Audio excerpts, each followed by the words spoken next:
नमस्कार भाइयों बहनों, मैं लालराम दिनकर आपके अपने YouTube चैनल आदित्य महिमा ग्रुप में आपका स्वागत करता हूं। तो आइए चलते हैं। संस्कृत में पहले मैंने वर्णमाला का अध्ययन करा दिया था विस्तार पूर्वक। आप जो है संस्कृत में माहेश्वर सूत्रों के विषय में चर्चा करेंगे। तो संस्कृत में माहेश्वर जो सूत्र हैं ये कहाँ से आए हुए हैं, अर्थात कहने का मतलब है पूरी संस्कृत इन्हीं माहेश्वर सूत्रों के आधार पर बनी हुई है। बात आती है कि एक किंवदंती है कि महर्षि पाणिनि ने बहुत घोर तप किया, तपस्या की। उस तपस्या के बल पर शिवजी यानी भोलेनाथ प्रसन्न हुए महेश, और प्रसन्न होकर के उन्होंने जैसे ही नृत्य किया और नृत्य करने के बाद उन्होंने डमरू बजाई, तो डमरू बजाने से उसमें से ही उत्पन्न हुए। वो सुनाई दिए किसको? महर्षि पाणिनि को। पाणिनि ने इन शब्दों को सुना, अर्थात इन सूत्रों को सुना। जैसे ही सुना तो उन्हीं के आधार पर उन्होंने संस्कृत साहित्य की रचना की। तो अब चलते हैं माहेश्वर सूत्र के जो नाम पड़ा इन 14 सूत्रों का, इनके अन्य नाम पर्यायवाची क्या है? जैसे चतुर्दश सूत्र। चतुर्दश सूत्र क्यों पड़ा? क्योंकि यह सूत्र कितनी है, सूत्रों की संख्या कितनी है? 14 है। इसके बाद दूसरा नाम है इनका प्रत्याहार सूत्र। क्यों कहते हैं इसे प्रत्याहार सूत्र? क्योंकि इन सूत्रों के आधार पर ही 42 प्रत्याहारों का निर्माण हुआ है। क्लियर है? इसके बाद चलते हैं शिव सूत्र। शिव सूत्र इसीलिए कहा गया है क्योंकि शिव जी की डमरू से निकले हुए हैं, और तपस्या किसकी की थी उन्होंने? शिव जी की। इसके कारण इनको शिव सूत्र भी कहा गया है। इसके बाद आती है बात की जो है वर्ण साम्य न्याय सूत्र, यानी कहने का मतलब इन सूत्रों के आधार पर ही पूरी संस्कृत वर्णमाला का निर्माण हुआ है। इसके कारण से वर्ण साम्य न्याय सूत्र कहा जाता है। तो आपकी बात समझ में आ गई होगी कि माहेश्वर सूत्रों को के अन्य नाम और भी हैं। अब बात आती है सूत्रों की। तो सूत्र की ओर चलते हैं। तो सूत्र है, और ये तो आपके सूत्र हो गए, ये प्रत्याहार हो गए, प्रत्याहार। क्लियर है? प्रत्याहार। तो अब कैसे प्रत्याहार बनते हैं, कैसे सूत्र आप देखें आप। तो चलते हैं सूत्रों की ओर। नंबर 1 सूत्र है, ये जो लिखे हुए हैं देखें। नंबर 1 आई और नंबर 2 री रक, नंबर 3 आई नहीं ए ओंग, नंबर 4 आई औच, फिर है बरट, फिर लड़, यमंगड़नम, झबई, घटधस, जब घटधस, खप छठ थचटतो, कपय, ससर और हल। यानी कितने सूत्र हैं ये? 14 है। अब बात आती है कि प्रत्याहार कैसे बनते हैं। यही है ना, आपने पढ़ा भी होगा और जो है आज भी आप पढ़ें। इसमें विशेषता क्या है? जैसे अण प्रत्याहार है, तो अण प्रत्याहार में कितने वर्ण आते हैं? तो अण प्रत्याहार में आते हैं आपके कितने वर्ण? देखें आप कितने वर्ण आते हैं अण प्रत्याहार में। जैसे अण प्रत्याहार है, कितना? अण प्रत्याहार है। अब अण में आपको वर्ण देखना है। तो जैसे ये, जैसे मान के चलो आई ओन रिल रक, ए ओंग आय ओ छाय बाट लड़, यमंगड़ नम झबई, घटधस जब घटधस, खपचर थचर तो, कपाय सस्सर हल। यानी 14 तो सूत्र हैं, लेकिन सर्वप्रथम सूत्र में है जैसे आई ओण है, तो आई ओण में से आई ओण का आ ले लिया और एड़ा ले लिया, तो अण। इसके अंतर्गत कितने वर्ण आएंगे? आई उण, तो आ तो है ही, और आई उण, और ई उ और एड़ा इसलिए नहीं लेंगे क्योंकि, क्यों नहीं लेंगे? क्योंकि इसमें हलंत लगा हुआ है। और जिन वर्णों में, हाँ इनको आप ये भी देखें, जिन वर्णों में ये हलंत लगा हुआ है वह वर्ण, उन वर्णों को इत कहा गया है। क्या कहा गया है? इत। इत, इत कहा गया है। ठीक है, इत कहा गया है। यानी ये कौन से वर्ण हैं? इत संज्ञक, संज्ञक वर्ण है। इत संज्ञक, संज्ञक ज्ञक वर्ण, संज्ञक वर्ण है। ठीक, इत संज्ञक वर्ण है ये। क्लियर है? अब बात आती है कि जो है अण में कितने वर्ण आते हैं? ई आ ई उ 3 वर्ण आते हैं। इसके बाद आता है रीलरक, दूसरा सूत्र है रीलरक। अब रीलरक में है, जैसे हमने ये लिखा आई उण और रीलरक अब देखो प्रत्याहार कैसे बनेगा, अक, ये लिखा अक प्रत्याहार। तो अक में देखें, जैसे हमें बनाना है अक प्रत्याहार बनाना है, तो अब देखो ये हलंत वाले वर्णों को छोड़ेंगे, अक बनाना, तो आ और इसका को ले लिया, तो अक प्रत्याहार बन गया। अब इसके अंतर्गत वर्ण कितने आते हैं, तो छोटा छोटी छुटऊ रिरी लिरी, यानी 5 वर्ण आए, छोटा छोटी छुटऊ और रिरी और लिरी, क्लियर है, ये 5 वर्ण आ गए। अब बात आती है अक के बाद एक, तो एक कहाँ से आएगा, ई से, एक, तो एक बन गया। एक में कितने वर्ण आ गए, ई उ रिरी लिरी। फिर बन गया उक, उक में कितने वर्ण आ गए, उक में, तो उक में आ गए उ रिरी लिरी। समझ गए ना बात को।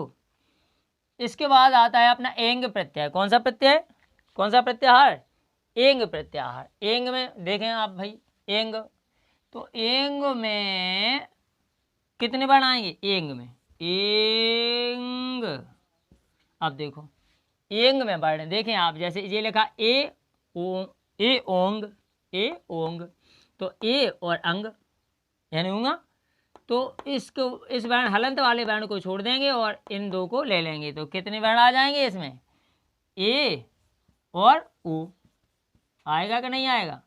और ये जब ए ओ आया, तो इसका मतलब है ये गुण संज्ञक वर्ण हो गए। कौन संज्ञक, गुण संज्ञक। कैसे, यानी कहने का मतलब ये गुण संधि को प्रदर्शित करते हैं। गुण संधि की पहचान क्या है, ए और ओ की मात्रा, क्लियर है। अब बात आती है अपने कि अच इच एच आच। अब देखें आप कैसे अच इच एच आच हो रहे हैं, देखते हैं। तो चलते हैं अपने जो है चौथे नंबर के सूत्र की ओर। तो आए औच में देखें आप, अच, अच के बाद क्या है, इच, इच एच और आच, यही है ना, अच इच एच आच एच। अब देखो छोटा, तो पहले में ये आई उण से स्टार्ट हुआ, आई उ री लिरक, आई उण री लिरक, ए ओंग आय औच औच। अब देखो आप, ये 4 वर्ण हैं, 4 वर्ण हैं, लेकिन अच बनाना है, तो अच का मतलब है छोटा आ और चा चम्मच इस पहलन, तो अच बन गया। अच में कितने वर्ण आते हैं, देखो 1 2 3 4 5 6 7 8, 8 वर्ण आ रहे हैं ना अच में।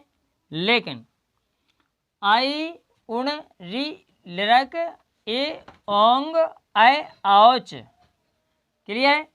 अब देखो कितने वर्ण आ रहे, आ ई उ रिरी लिरी, 1 2 3 4 5 6 7 8 9, 9 वर्ण आ रहे, क्लियर है। अच में कितने वर्ण आ रहे, 9 वर्ण आ रहे। वो अच को क्या कहते हैं हम, अच का मतलब हुआ स्वर से, किससे मतलब हुआ, स्वर से, यानी स्वर वर्णों की संख्या कितनी होती है, कितनी होती है, 9। किसमें, संस्कृत में माहेश्वर सूत्रों के अनुसार माहेश्वर सूत्रों के अनुसार स्वर वर्णों की संख्या कितनी होती है, कितनी होती है, 9 होती है, क्लियर है।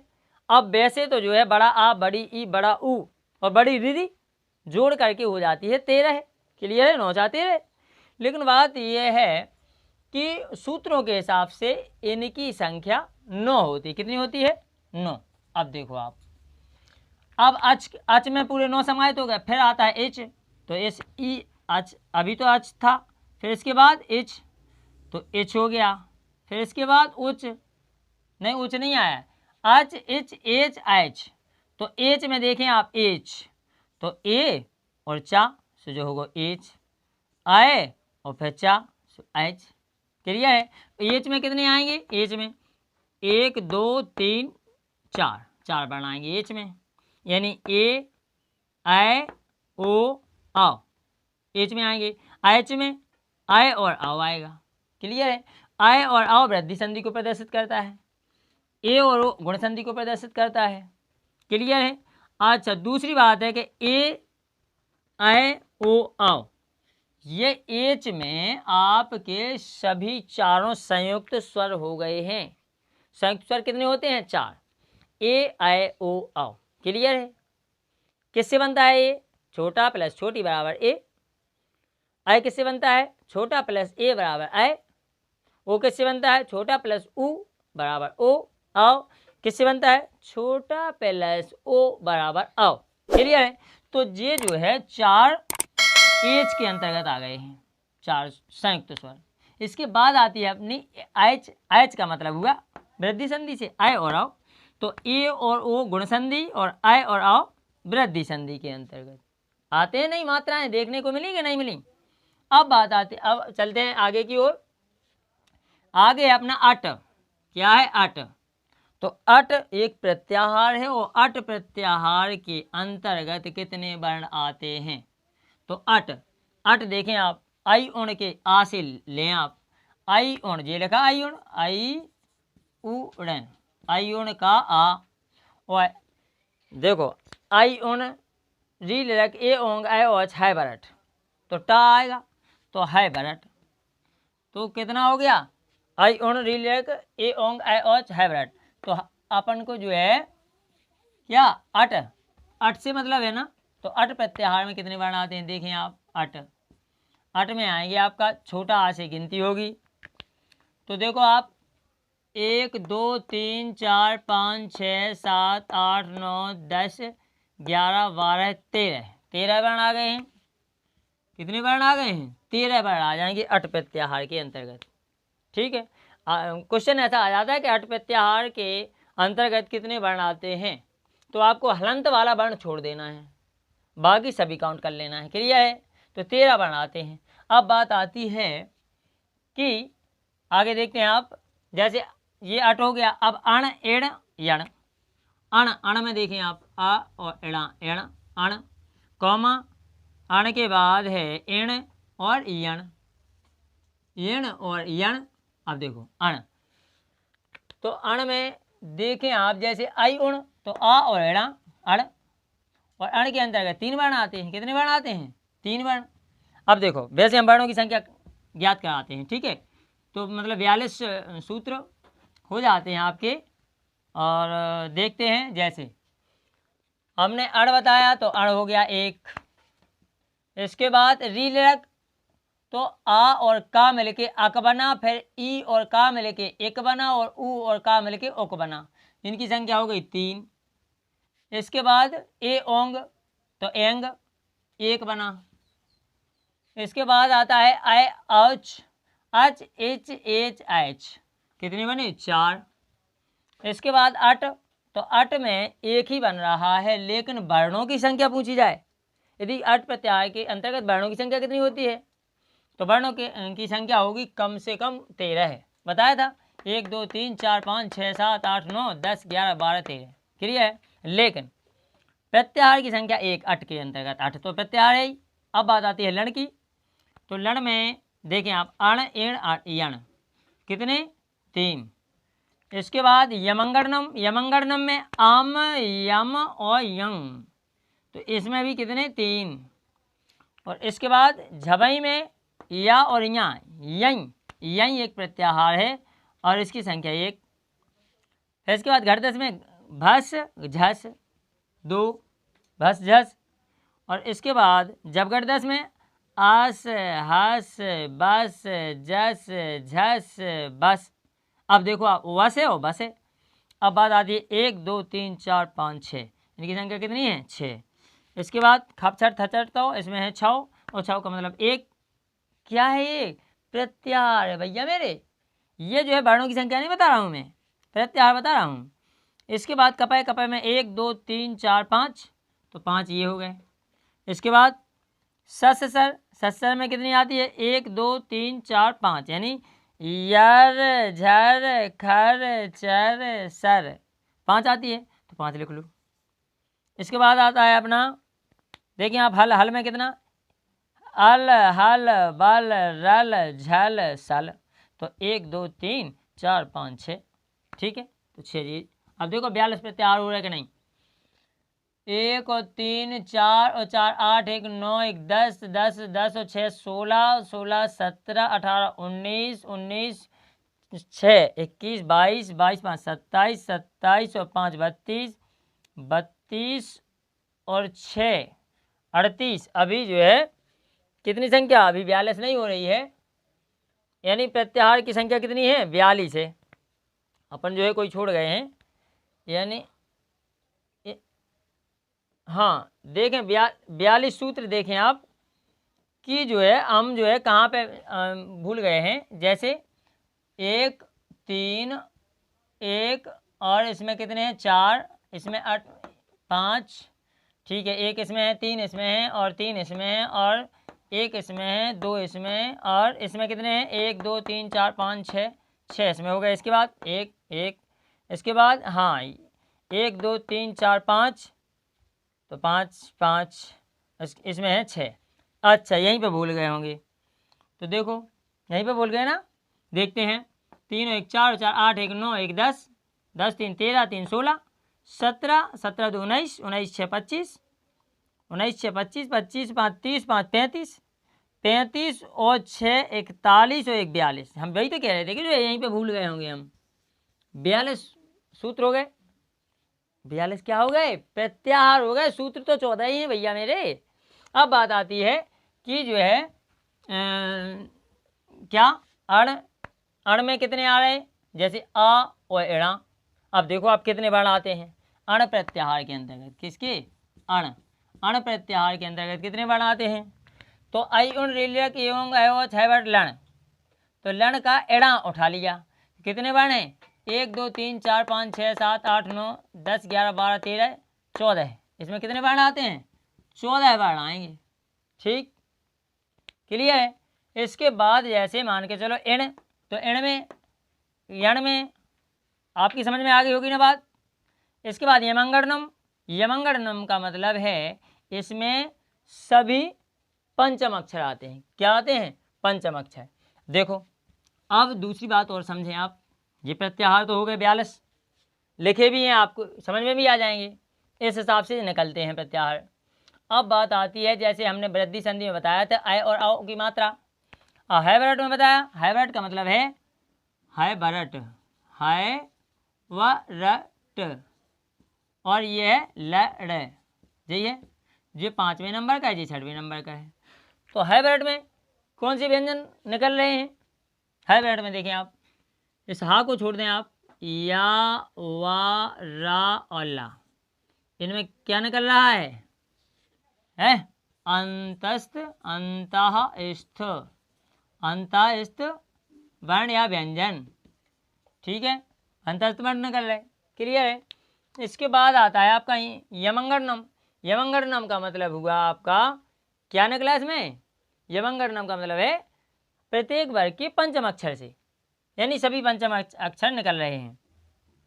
इसके बाद आती है अपनी बात, क्या अपनी बात आती है, जैसे इसमें देखें, देख ही लेते हैं, देखो पंचम अक्षर कैसी, ये मंगड़ गड़ नम, अब देखो माँ हलंत वाले को छोड़ दो, इसके बाद इया पंचम अक्षर, माँ मछली का पंचम अक्षर, ऊँगा ये अंगा वाला पंचम अक्षर, इड़ा भी पंचम अक्षर और ना भी पंचम अक्षर, होते हैं कि नहीं होते हैं, तो पंचम अक्षर यानी नासिका वाले सब वर्ण, ये समझ में आ गए।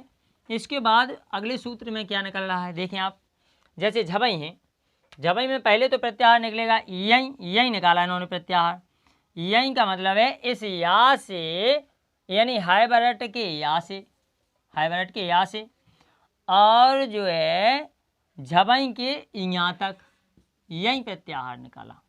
और यही प्रत्याहार में कितने वर्ण आते हैं, देखो आप ही किने हैबरट में, यही यही प्रत्याहार, तो 1 2 3 4 5 6 7 8 9 10 11 वर्ण, कितने वर्ण आते हैं, आएंगे इसमें 11 वर्ण आएंगे, क्लियर है। इसके बाद हाँ, एक और देखें आप, जो झा और भा है, ये आप देखें कि प्रत्येक वर्ग का चौथा वर्ण है। जैसे झा है तो चा छा जा झा, चौथा वर्ण है, तो झा हो गया, झबई में चौथा वर्ण झा। इसके बाद भा, तो भा पा फा बा भा, चौथा वर्ण है, तो चौथा वर्ण हो गया भा। घटधस में चौथा वर्ण है का खा गा घा, तो घा हो गया, यहाँ लिखे देते हैं घा। इसके बाद ढा, ढा भी चौथा वर्ण है, टा ठा डा ढा, ठीक है। और फिर धा भी चौथा वर्ण है, ता था दा धा। क्लियर है? इतने वर्ण हैं क्या नहीं? अब देखो आप, जैसे हमने जैसे ये 8वें नंबर पे झबई और 9वें नंबर पे घटधस, तो ये चतुर्थ वर्ण को प्रदर्शित करते हैं। प्रत्येक वर्ग का यानी वर्ग को प्रदर्शित करते हैं, प्रत्येक वर्ग के चतुर्थ वर्ण को प्रदर्शित करते हैं। क्लियर है? जैसे भस है, भस क्या है? भस, भस प्रत्याहार, इसमें कितने वर्ण आएंगे? भस प्रत्याहार में देखो आप, भस में भा भालू का 1 2 3 4, 4 वर्ण आएंगे भस में। क्लियर है? इसके बाद आती है बात झस, तो झस में समझ लो आप, जैसे झा वसा झस, झस में कितने वर्ण आएंगे? तो देखें आप, झबई और घटधस, इन दो में से निकालेंगे झबई, तो हमें निकालना क्या है? झस। झस में कितने आएंगे? 1 2 3 4 5, इसमें कितने आएंगे? 5 आएंगे। क्लियर है? समझ में आ रही ना आप लोगों की? अब बात आती है 10वें नंबर पे है जब गढ़ 10। क्या? जब गढ़ 10, तो प्रत्येक वर्ग का तृतीय वर्ण, कौन सा वर्ण? तृतीय वर्ण, यानी कहने का मतलब जो हमने हिंदी में पढ़ाया था अल्पप्राण वर्ण। तो अब देखें आप, प्रत्येक वर्ग का तृतीय वर्ण, जैसे जब गढ़ 10 चा छा जा, तीसरा हुआ। इसमें देखें आप, बा पा फा बा, तीसरा हुआ। का खा गा, तीसरा। टा ठा डा, तीसरा। ता था दा, तीसरा। यानी समझ गए होंगे ना आप कितने वर्ण हो गए? यानी प्रत्येक वर्ग का तीसरा वर्ण इसमें समाहित है। और इससे कितने वो निकलते हैं? जैसे अस निकला, हमने लिख दिया अस, तो अस का मतलब है कितने वर्ण निकलेंगे इसमें से? अस का मतलब है बहुत सारे वर्ण। जैसे यहीं से आई और से और जबगढ़ 10 के 7 तक जितने भी वर्ण आते हैं वो सभी इसमें निकलेंगे। हस बस जस, अब तो निकालने की प्रक्रिया आप लोग समझ ही गए होंगे। इसके बाद आता है 11वां खप छठ थचट तौ, तो खप छठ थचट तौ, इसमें देखें आप, ये प्रत्येक वर्ग का दूसरा वर्ण आ रहा है। जैसे खा खरगोश, दूसरा वर्ण का खा, और फा में पा फा, छा में चा छा, ठा में टा ठा, और था में ता था, यानी दूसरा वर्ण आ रहा है कि नहीं? इसके बाद आता है अपना इसी में 11वें वर्ण में प्रत्येक वर्ग का पहला अक्षर, जैसे चा टा ता, ठीक। और फिर इसके बाद 12वां सूत्र है कपय, इस य मय झय खय चय, ठीक।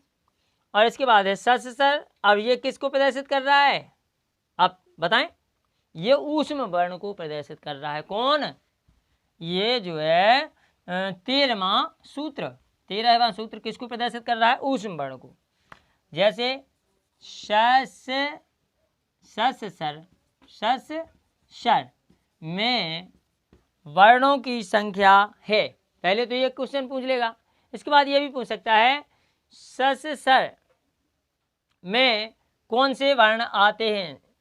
ऊष्म वर्ण है, अंतस्थ वर्ण है, इसमें कौन से वर्ण आते हैं? ऐसा क्वेश्चन कर सकता है, ठीक है। या एक वर्ण दे देगा कि कौन से वर्ण उसके अंतर्गत आते हैं, तो कौन से व्यंजन के अंतर्गत आते हैं, ऊष्म व्यंजन के, अंतस्थ व्यंजन के, संयुक्त व्यंजन, ऐसा भी दे सकता है। तो क्वेश्चन है किसी प्रकार से एक परीक्षा में पूछे जा सकते हैं। क्लियर है? तो ये ऊष्म वर्ण को प्रदर्शित कर रहे हैं। किसको? ऊष्म को। कर रहे नहीं कर रहे? सा और हा, यही तो होते हैं ना उसमें। तो हा देखें आप, हल, हल का हा ले लिया, और 13वें का सा तीनों सा ले लिए, तो ये किसके अंतर्गत आ जाएंगे? ये आते हैं किस पे? अच्छा, प्रत्याहार कौन सा बनेगा? ये ऊष्म वर्ण किसके अंतर्गत? सल के अंतर्गत आते हैं। सल प्रत्याहार कौन सा? सल। तो सल में देखें आप, जैसे हमने सा और ला ले लिया, तो सा कितना है 1 2 3 4, तो सल के अंतर्गत 4 आ जाते हैं। शटी का सा, पा का शा, रा का सा और हल का हा, लो चारों आ गए। क्लियर है? तो आपकी समझ में आ गई होगी ना। यानी जो है इन्हीं 14 सूत्रों के आधार पर संस्कृत वर्णमाला यानी पूरी संस्कृत का निर्माण हुआ है। ठीक है, इन्हीं शब्दों के साथ अपना थोड़ा सा कहना है कि यदि वीडियो अच्छी लगती हो, यदि ज्ञानवर्धक हो, आपकी समझ में आता हो, तो आप हमारे चैनल को सब्सक्राइब करें, लाइक करें, शेयर करें और सब्सक्राइब करें और बेल आइकन को प्रेस करें, ताकि हमारी जो भी हम वीडियो डालें आप तक पहुंचती रहे। धन्यवाद। वंदे मातरम।